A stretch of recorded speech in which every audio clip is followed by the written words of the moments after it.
గోరక్షణ భూరక్షణ పర్యావరణ రక్షణ కోసం కాశ్మీర్ నుండి కన్యాకుమారి వరకు గోరక్ష మహాపాదయాత్ర 4900 కిలోమీటర్లకు పైగా పాదయాత్ర 6 నెలలు 14 రాష్ట్రాల్లో దేశీవాళీ గోవులను రక్షించాలని చెప్పి ఈరోజు 124 రోజుల తర్వాత కశ్మీర్ లాల్ చౌక్లో సెప్టెంబర్ 27న బయలుదేరిన పాదయాత్ర ఈ గోమాత తన గోజాతిని రక్షించుకోవడానికి 6 నెలలు పుంగనూరు ఆవుతో పాదయాత్ర చేస్తున్నాము.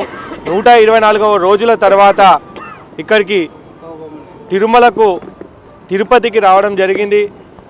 ఈరోజు 3512 కిలోమీటర్లకు పైగా పాదయాత్ర చేస్తూ ఈరోజు సాక్షాత్ ఆ వెంకటేశ్వర స్వామికి ఈ గోమాత తన గోసంతతిని కాపాడమని చెప్పి మొరపెట్టడానికి ఇక్కడ కలియుగ వెంకటేశ్వర స్వామి దగ్గరికి వచ్చింది. మీ అందరికీ ఒక విజ్ఞప్తి, ఈరోజు ఈ భూమి పూర్తిగా ఈ పాదయాత్ర ఉద్దేశం ఒకటే, ఈ భూమి పూర్తిగా రసాయనకాలతో నిండిపోయి ఉంది.